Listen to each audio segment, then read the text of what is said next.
Hello, QuickBooks users. This is Rainier Saliman. I'm your QuickBooks Pro Advisor, QuickBooks Desktop Premier. I will walk you through the QuickBooks Accounting Software US version in Premier Edition. Okay, my name is Rainier Saliman, by the way, and I'm BSBA Management Accounting graduate. 8 years of QuickBooks Desktop Business Implementation and 5 years in financial accounting experience and 3 years as a senior accountant manager, a certified TESDA trainer, and a TESDA accredited assessor. So I have 8 years of pro advisor experience in different industry of QuickBooks business, and I have certification from Intuit since 2016. So that's a quick overview of myself. Okay, for point number 1 po natin sa QuickBooks Premier is the licensing. Ang maximum license po na pwede pong gumamit sa QuickBooks Premier is 5 user license. So, ibig sabihin 5 concurrent. Ibig sabihin, sabay-sabay pong gumagamit ng isang company file. So, ibig sabihin, isang company file, makaka-access po dyan is 5 concurrent simultaneously. So, isang accountant, isang collection, isang receivables, isang encoder, pwede pong sabay-sabay po silang gumamit ng isang company files. 5 users lang po yung maximum. And yung ating pong license ng Premier is perpetual license. So, one-time payment po siya. So, wala pong subscription. Wala pong annual subscription. So, magagamit nyo po siya in long term. Okay? Nang walang subscription. And then, point number 2 po natin is the multiple company. Ang tanong, makapag-create ba tayo ng multiple company sa isang license? Yes, kahit one license lang po yung bilhin nyo, pwede po tayo mag-create ng multiple company. Just like our bookkeepers, meron po silang iba't ibang client, iba-ibang company yung hinahandle nila, ginagawa nila ng financial statement. Ganun din yung mga accountant natin. And small businesses na meron silang iba-ibang klaseng nature of business, no? Meron silang iba-ibang company. Pwede po yun. So, as long as na lumalaki yung business mo, create ng bagong company, walang problema. Makikater mo siya lahat kay QuickBooks Premier. Point number 3 is our tawag doon, industry na pwede kay QuickBooks. Pwede po siya sa product-based business, service business, non-profit organization, contractor, manufacturing, wholesale, consulting, engineering. Ayan, ang dami pong pwedeng paggamitan. Pwede din pong mix, no? So, service and product, sabay. Yan, pwede po tayong gumamit ng tawag doon, job monitoring kay QuickBooks and sa mga contractor natin. So, specifically, mamimili ka lang naman po kung ano pong business type. No, service industry ka ba? Service business, non-profit organization, contractor, wholesaler, product-based, yan. Pwede po yan kay QuickBooks Premier. Okay, yung ating accounting module. Sa accounting module natin is we have the chart of accounts. Napakadali po mag-setup ng chart of accounts kay QuickBooks. Okay, para sa ating mga accountant. Okay, so chart of accounts. And ang ating journal entries, available din po siya kay QuickBooks. Make journal entries. Napaka-simple lang din po ng journal entries kay QuickBooks. Debit and credit. Okay, lalagay lang po natin yung chart of accounts. Ganyan lang po mag-save ng chart of accounts kay QuickBooks. Okay? So, QuickBooks is accounting software. Ito yung pinaka-strength niya. Basically, lahat po na ginagawa po natin kay QuickBooks, mapa-purchases man yan, meron po yung journal entries. Okay? Purchases, meron siyang journal entries. Mapa-sales man yan, meron siyang journal entries. Okay? Kahit sales invoice, meron po siyang journal entries. At lahat po ng transaction na ginagawa po natin kay QuickBooks, sinasummarize niya naman po into financial report. No, simultaneously. Okay? Andyan po yung sales natin, purchases, inventory. Lahat po na ginagawa po natin ng transaction kay QuickBooks is all recorded accordingly and with the use of accounting principle po sa ating QuickBooks, no? So, hindi po mahirapan si accountant dito para mag-prepare ng financial statement, meron po tayong kompletong report for the financial statement, profit and loss standard, profit and loss detailed, profit and loss per jobs, okay, sa mga contractor naman natin, and expenses summary, expenses by vendor, meron din po dyan na mga report. So, dito muna tayo, accounting module muna tayo. So, para hindi po masyadong tawag doon, complicated yung videos natin, module by module yung gagawin ko. Okay? So, meron po tayo mga reports dyan. Balance sheet standard, yan, palitan lang po natin yung date. Okay? O kaya, per month, makakapag-create na po tayo dyan ng balance sheet. Okay? So, yan po yung edge ni QuickBooks, no? Napaka-user-friendly po niya pagdating sa ating mga accountant. And user-friendly din po siya pagdating sa preparation of financial statement. As long as nire-record natin yung mga transactions natin with the operations, purchases, sales transaction, inventory transaction, lahat po yan accounted po sa ating financial statement. Meron din po tayong trial balance, okay, ng ating financial statement. Okay? Yan. So, napakabilis po ng generation po ng tawag doon mga reports kay QuickBooks. And also, sa ating mga ledgers, okay, sa ating mga ledgers, pwede po tayo mag-quick report, no? Inventory asset, right-click lang po natin, quick report. Gagawa na po siya ng report ng ating ledgers. Kaya napakadali po mag-check para po sa ating mga accountant. So, halimbawa, accounts payable, right-click lang, tapos quick report. Ganun lang, meron ka ng balance na. Kung gusto mong palabasin yung debit, credit, kay QuickBooks, ganyan lang po. Lalabas po yung debit, credit. Ito po yung T accounts per ledger. So, yung conventionals na sulat-sulat na bookkeeping, dito, computerized na siya lahat. And you can drill down. Ang maganda rito, you can drill down. Nadi-drill mo. Ano ba tong transaction na to na na 37,000? Click mo lang. Return to vendor pala. So, makiklik mo siya na madidrill mo yung mga transaction para ma-verify mo kung bakit ka nagkaroon ng ganong figures sa financial statement. Ang bilis po mag-check ng mga accountant natin pagdating po sa accounting modules ni QuickBooks, and we have all the accounting tawag ng reports na kailangan. Cash flow forecast, cash flow, statement of cash flow, bank reconciliation, meron din po dyan, and yung basic na profit and loss, income statement, no? Income per customer, expenses per vendor, expenses per item, and yung ating mga ledgers, balance sheet, etc. No? And then we have also the audit trail para makita po natin lahat ng transaction kay QuickBooks, ma-audit natin. And we have the trial balance, general ledger transaction.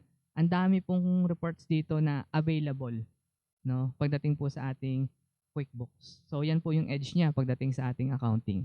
Okay, pagdating naman sa customer, no, pag-i-invoice natin, no, napakasimple lang ng pag-i-invoice sa customer natin. Meron tayong mga template na pwedeng gawin para sa printing ng mga invoices natin. Ito. Okay, so yan, napakabilis lang mag-create ng invoice kay QuickBooks. Okay, tapos meron tayong customer center. Sa customer center natin, pwede tayong mag-quick report ng customer, lahat ng transaction natin related to the customer, and we have the customer profiling, no? Ibig sabihin, lahat ng information related sa customer, meron po tayong database. No, ganyan po ka-organize si QuickBooks, no? So, lahat po ng transaction natin sa customer is related po sa payables. Meron po tayong customer report. No, meron tayong accounts receivable aging detail para po sa ating mga ini-invoice. And then, meron din po tayong tinatawag na tawag doon, customer balance summary, customer balance details, okay? Average days to pay, yung performance ng mga customer natin. And then, open invoices, kada customer, okay? Yung mga invoices na hindi pa bayad. And then, syempre, pwede din po tayo mag-create ng customer statement or SOA. No? Piliin lang po natin yung customer natin, tapos ilagay lang po natin yung date range ng SOA, at pwede na po natin siyang i-print. No? Ito po yung print out ng SOA. No? Pwede naman din natin i-customize yan kung ano po yung related sa gusto natin na ipalabas dun sa statement. Okay? So, meron tayong statement of account kada customer. So, basically, yung pag-handle ng customer accounts is simple kay QuickBooks, no? And then, right-click lang natin yung customer, create invoice tayo, kaya create sales order, pwede din. Okay, naka-disable kasi yung sales order sa akin dito. And tawag doon, pwede din tayong mag-record ng payment. So, ang kagandahan kay QuickBooks is pati yung recording of payments natin sa OR is nire-record din niya talaga. Meron tayong official receipts. So, ito po yung recording. So, meron tayong recording ng tawag doon ng customer. Meron din tayong recording ng payment na galing sa customer. And also, tawag doon, recording ng deposits, no? Yung mga collections natin, dinideposit din natin. So, yan po yung complete, tawag doon, transaction with the customer. May sales return din pag may mga customer po tayo na mga kailangan mag-sales return, nagsole. Kompleto po siya ng transaction kay QuickBooks. At ang kagandahan po dyan, hindi po kailangan na mga magagaling na accountant yung ating mga invoicers, no? Dahil once na pinost lang po nila yung ganito kasimple na invoice, meron na po yan journal entries. At that journal entries will pass through hanggang financial statement. Makikita na po ng accountant natin yung sales na yan. Yun, no? Diretso na kagad siya. Nadi-drill down. Diba? Nag-generate na rin siya ng cost. So, ganyan po tawag doon kasimple gumawa ng transaction sa QuickBooks. And dito sa right hand side, makikita natin yung mga customer transaction, recent customer transaction, at yung mga related transaction dun sa customer na to. And ang kagandahan din po dito, pwede po tayo mag-memorize ng transaction, create copy ng transaction para less encoding. No, memorize natin yung transaction. Lalo na yung paulit-ulit na customers na same lang naman yung binibili niya from time to time. So, ganyan po yung advantage ng ating sales kay QuickBooks. Sa customer module, okay? Sa customer module. Ang gusto ko dito, itong customer snapshot. Makikita mo rito yung mga inventory na, yung mga products na laging binibili ni customer, magkano yung sales history niya, and then kung ano yung mga recent payment na transaction niya, nandito, at yung mga recent invoices. Average days to pay, parang business intelligence na report immediate dun sa customer na to. Para kung gusto kong i-evaluate yung mga customer ko na good customer and kung magkano credit limit yung pwede kong ibigay sa kanila or tawag doon how they are performing. Ano yung sales na tawag doon madalas na binibili nila. So, yun lang. Marami pang features tong customer center na to pero hindi ko na po madidiscuss lahat. So, pinakita ko lang din po yung overview of how QuickBooks is dealing with the customer. So, we can manage customer, okay, in QuickBooks. We can manage yung kanilang mga accounts receivable accounts, okay, and we can manage also reports related to customers. So, meron din po tayong sales by customer, sales by customer detail, sales by item summary, sales by per sales rep or kung meron tayong mga agent, okay, and ayan, inventory sales by site, no, and yung mga sales graphs. So, ang dami pong report na related sa ating customer. Pag naman, yung mga contractor naman, meron naman po tayong tinatawag na job time and mileage. Meron po tayo dyan mga profitability per job and commitment cost. Yan, no? Yung mga tawag doon yung mga construction naman natin na nag-handle ng customer or yung mga contractor. Job naman kasi yung yung term nila. Sa mga products naman, sales naman yung tawag doon yung terminology nila. Sales, product and services, sales po yung terminology. Next naman po na pag-usapan natin is vendor center. Makikita natin dito sa taas, vendor center, or sa homepage makikita natin dito vendors. Yan, no? So sa vendors naman, lahat po ng mga transaction natin with payables, bill payments, checks, disbursement voucher, check voucher, yan po yung matatakal natin pagdating po sa mga vendors, no? So basically, we have the vendor profiling. Siyempre, meron din po tayo mga vendor informations, okay? And meron din tayo dito sa vendor center natin na vendor transaction, purchase order, item receipt, bills, bill payment, checks, okay? And sales tax and payment. So, yan po yung informations na nandyan po sa ating vendor. Napaka straightforward din po nung transaction natin sa vendor. Pag tayo ay magpa-purchase, diretso po tayo ng enter bills. Tapos lagay lang po natin yung vendors. Ito po yung sample. Okay? So, inventory items to, bibili natin sa vendor. So, ganyan po mag-post. So, APV dito. APV, account payable voucher. Okay? And save.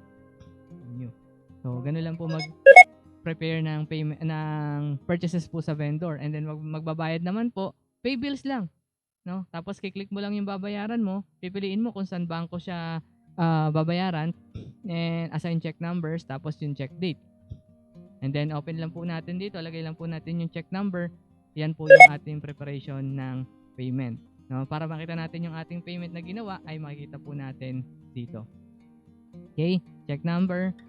Okay? Invoice number na binayaran. Okay? Ito yung payment sa vendor na ito. Okay? So, ganun po kabilis yung ating yung pagbabayad sa vendor. Okay, we develop also a third-party application para sa printing ng vouchers, no? Tulad nito, check voucher. Okay, and dito po yung check information and also check printing. Sa check printing, ilalagay lang po natin yung reference check para po makapag-print ng cheque. So, nakashoot na po yan dun sa may pre-printed na cheque. Okay, check vouchers. Okay, yan po yung ating pre-printed na transaction sa QuickBooks or yung ating printing templates, printing templates na ginawa po natin sa QuickBooks. So, yan po yung advantage ng ating QuickBooks. Pwede po siyang connect sa mga ganyang applications. So, tulad nito, piprint natin yung vouchers. Punta lang tayo sa printing vouchers natin. So, ganyan lang po kasimple. And yung ating mga purchases sa ginagawa po ng ating mga accountant, dito lang po nilalagay yung ledger, no? Ilalagay po dyan yung mga transactions ng expenses, transportation expenses, yan. Yan po siya pinapasok. So, napakasimple lang po ng mga transaction natin kay QuickBooks, no? Pagdating po sa ating vendor side, no? Or yung mga expenses natin. So, and then very organized din po yung transaction flow ng ating vendors or yung ating mga purchases. We have purchase order, receiving ng inventory, o kaya pag diretsong expenses na, enter bill. Sa enter bill, dyan po din po pinapasok yung mga expenses na telephone expenses. Lahat po ng bill expenses po natin, water expenses, electricity, PLDT, lahat po dyan po natin pinapasok sa enter bill. And then bill payments naman po pag magbabayad na po tayo ng payments. Naka-accrual basis po siya. Okay? We have also the cash basis or pwede po tayong mag-create ng payment directly sa ating mga vendors using the write checks. Diretso pong write checks yung gagawin natin. So, ganyan lang po kasimple. And then after we post the transaction kay QuickBooks, mag-go through na lahat po yan sa ating financial statement, no? Kaya po madali po mag-check para sa mga accountant natin yung financial statement kasi po nakikita po nila agad yung mga transaction related po dun sa vendor natin, customer natin, sa lahat. So nakikita po dyan. So halimbawa is ating payables. We have the payables. Ito yung mga bills na pinasok natin sa payables. Okay? Payment na ginawa naman natin. Diba? Ito yung last na payment na ginawa natin. So lahat po yan recorded kay QuickBooks and then we can drill down. Ang pinakamaganda doon. Nadi-drill down natin. Ano ba tong payment na to? Click. Makikita mo kung ano yung kung ano yung pinagbayaran. Gusto mo maklik yung resibo na yan, pwede din po. Pwedeng mapuntahan niyang purchases na yan. So, yan po yung advantage ng ating purchases. And then sa reports, we have the accounts payable aging details, accounts payable aging summary. Okay? And then, vendor balances summary. We have the statement also na pwede natin gawin sa ating mga vendors. Makita natin, ma-reconcile natin yung mga binili natin sa kanila. And then, we have the purchases by vendor, purchases by vendor detail, purchases by item, yung mga items na binibili natin sa vendor natin, open purchase order, saka yung mga purchase order detail. Okay? Sa mga construction worker naman natin or sa construction firm, meron po tayong tinatawag na purchases order by job. Okay? Sa mga retail, ito lang po yung kailangan. Retail and tawag doon service business. Pwede po tayong mag-prepare ng purchase order. Mga reports po yan. Yan o. So, purchases by item. Makikita mo yung per items, okay? Purchases by vendor, purchases by vendor detail. So, all natin, yan. ECPC, ito yung mga nabili ko kay ECPC. Okay? Umal Marketing, Umal Computer Supplies, ito. So, yan po yung mga transaction niya. So, sa purchases, napaka-straightforward, napakadali pong gamitin ni QuickBooks pagdating sa vendor. So, yan lang po. Sample expenses naman po natin na posting. Punta lang tayo sa enter bill, tapos general administrative expenses. Lagay lang po natin dito sa may expense ledger natin. Telephone expenses. VAT input pag may VAT. Okay? Tapos yung ating EWT kung tayo po ay nagwi-withheld. Ganyan po. So, ito po yung net na babayaran natin dyan sa PLDT natin. Okay? So, kagandahan po niyan, once na sinave na po natin tong transaction na to, control Y lang natin, meron yan debit and credit na. Okay? Dahil meron debit and credit na po yan, pagdating po sa ating mga accountant, mag-go through na po yan sa financial statement natin. Una, telephone expenses. Yan na po siya papasok. Lahat po ng expenses na papasok natin sa enter bill, lalabas po dyan. Okay? So, and then, pagbabayaran na po natin, pwede natin i-click dito sa taas, pay bills. Okay? And then, pipili lang po tayo ng bangko kung ano po yung bank na pagbabayaran po natin. Tapos, assign check number. Tapos, lagay lang po natin check number and then save. Okay? Bayad na po si bills. Okay? And at the same time, recorded na rin po yung ating payment. Okay? Sa PLDT. Diba? So, ganun lang po kabilis mag-transact kay QuickBooks ng expenses. Okay, inventory modules naman. Punta tayo sa inventory center. Makikita natin dito yung ating mga inventory. Ganyan po siya. Okay, inventory profile po to ng mga inventory natin. Now, meron din tayong mga physical inventory worksheet, stock status by site, okay, inventory valuation details, no? Punta tayo sa may inventory report. Meron din tayong valuation details. Sa valuation details, makikita natin yung inventory ledgers natin, no? So, pag pag nag-purchase tayo, nagdadagdag yung inventory natin, so positive.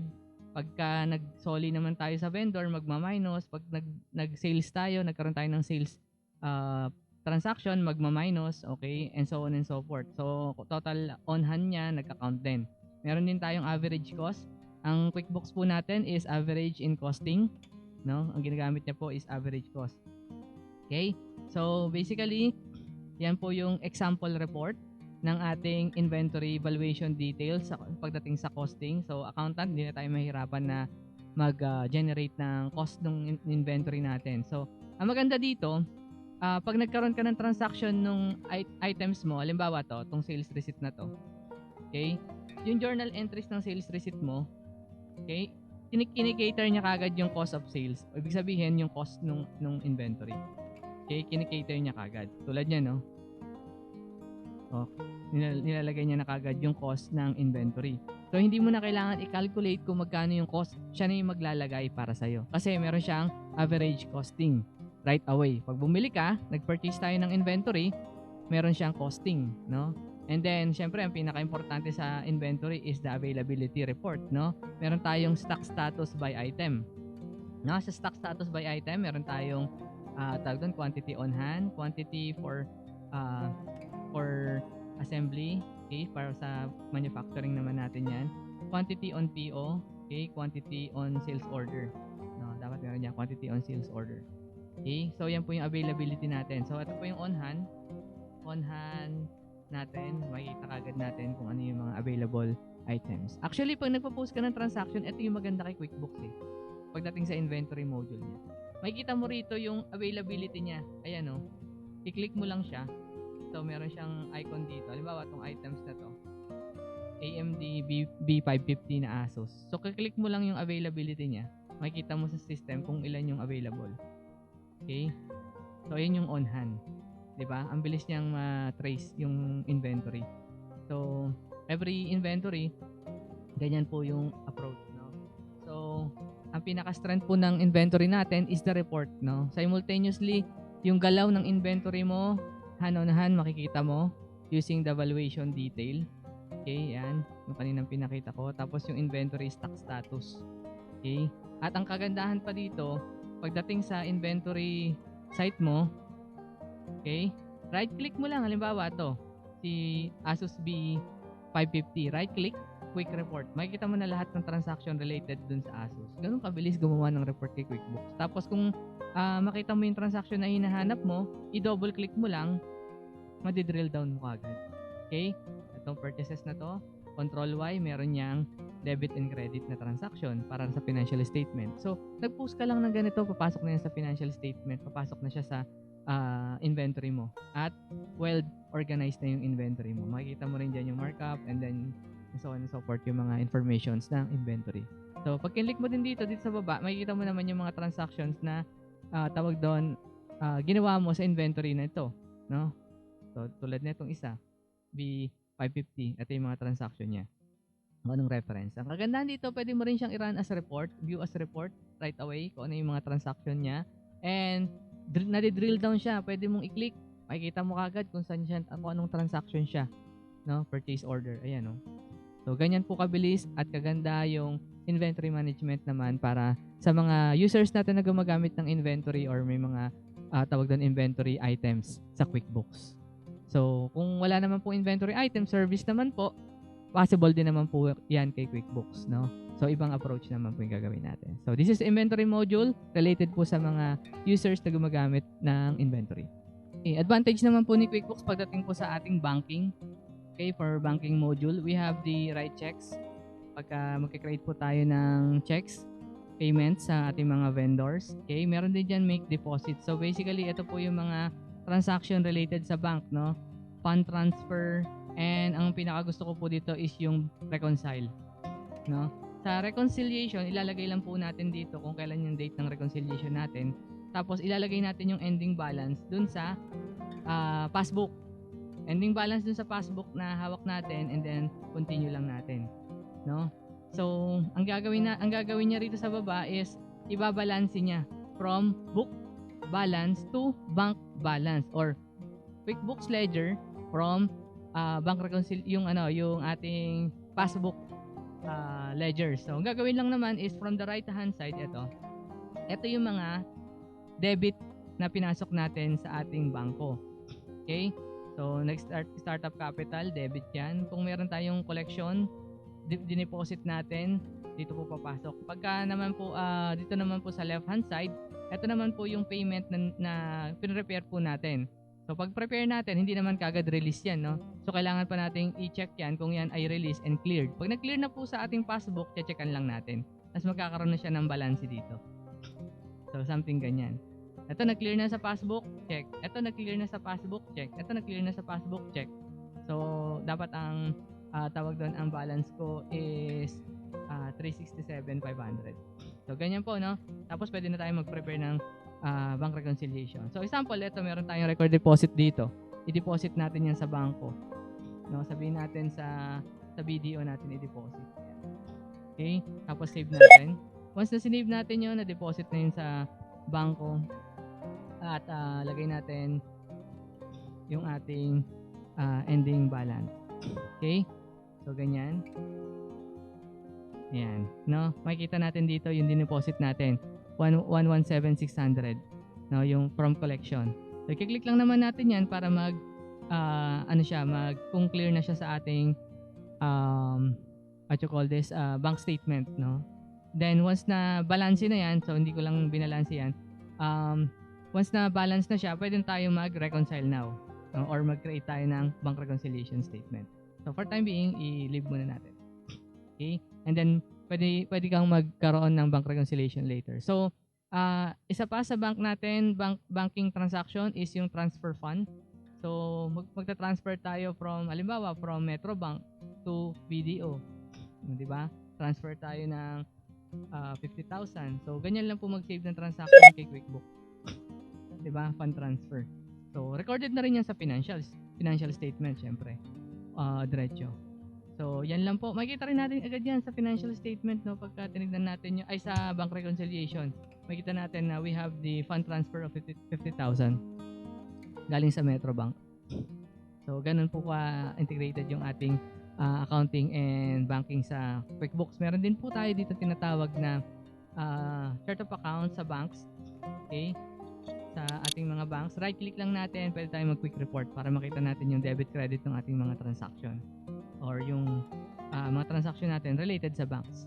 Okay, palabasin lang natin dyan yung debit saka yung credit. So, ganyan lang po. Debit credit ng ating banks. Makikita na natin dyan. Okay? So, yan po yung advantage ng ating banking kay QuickBooks. Recorded po yung natin, mga transaction dito from operation hanggang ma-deposit po sa bangko, hanggang magbayad po tayo. Lahat po ay recorded ng maayos po kay QuickBooks. And at the same time, ang pinaka maganda is they are all accounted in accounting principle. So, magre-reflect po yan sa balance sheet statement natin. Diba? Magre-reflect po dyan yan. Ayan, no? Kung meron tayong transaction sa bangko, makikita din po lahat dyan yan simultaneously. No? So, napaka-organized po ng QuickBooks natin pagdating po sa operations ng business, as long as pinapost po natin ng maayos yung lahat po ng transaction sa ating pong company files.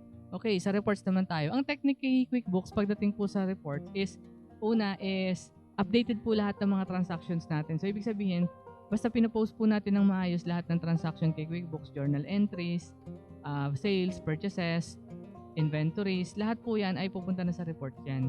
No, ang kagandahan po kay QuickBooks, pwede po tayo mag-memorize ng mga reports tulad nito. Pwede tayo maggawa ng mga memorized reports dito. Pwede din tayo mag-customize ng mga report na gusto natin. Okay? Detailed transaction, summary transaction ng mga reports. Pwede natin i-customize po yan. Ayan o, pwede po tayo maglagay ng mga filters sa aging, sa amount, sa business class, sa customer, sa vendor. Pwede po tayo mag-customize ng gusto nating report na transaction kay QuickBooks. No? And ang kagandahan din po sa kanya, meron po siyang mga available na report dito. No? Meron dyan mga contributed reports, banking, employees, expenses, yan, purchases, sales. Okay? Meron din po dyan mga reports for the customers, sales, and financial statement. Available na rin po yan. Okay? Meron din banking reports, inventory reports, okay, accountant and taxes natin, trial balance, audit trail, adjusted trial balance, yan. Available na po yan sa QuickBooks. So, kagandahan po dyan is, ang technique po dyan, sinasabi ko lang po is, as long as i-correct na lang natin yung mga transaction kung may mga mali along the way, and then the report is just generated, no? So, yun po yung discarding ginagawa kay QuickBooks. As long as maayos po naman yung ginagawa natin na pagpo-post kay QuickBooks at kompleto din yung ilalabas niya na report, no? So, yun po yung advantage niya. And meron din po diyan tinatawag na QuickBooks Statement Writer o kaya combine reports with the multiple companies. So, pwede po tayong maglagay ng yung kanina na yung pinakaumpisa, kung if you have multiple companies, pwede mong pagsamasamahin yung reports ng balance sheet nila para ma-compare mo. Pwede mong pagsamasamahin yung report nila ng profit and loss standard or profit or trial balance nila to compare. No, ito tulad nito, isang company lang kasi nakalagay dito. Pero kung marami kang company, pwede din i-combine yung mga reports nila at ma-generate na po yan sa Excel. Okay? So, for example, meron tayong balance sheet standard at gusto mong balance sheet report dito, no? Financial balance sheet detail para makita natin yung mga detalye, yan, yung mga informations na laman ng balance sheet natin. At kung gusto mo yan i-generate sa Excel, napakabilis po mag-generate, no? Through Excel. I-click lang po natin yan, no? Tapos generate through Excel. So, and then pwede na po natin siyang i-print or pwede na po natin i-check sa Excel yung output ng kanyang report, no? Tulad nito. Okay? So, pwede na po siyang ma-check sa Excel. So, napaka-organized po niya pagdating sa report. Napaka-simple ng report na makikita natin dito. Detailed and nadi-drill down. Nakiklik natin yung mga reports na yan, makikita natin lahat ng information. So, yun lang po pagdating po sa advantage ng ating QuickBooks pagdating po sa reporting. Okay, thank you for your attention sa panonood po ng demonstration videos na ito. And kontakin nyo na lang po kami para po makapagbigay po kami ng quotation sa inyo. And regarding po sa pricing, gawa po ako ng special videos para po sa licensing, pricing, and other services po na amin po kinikater. So, thank you po.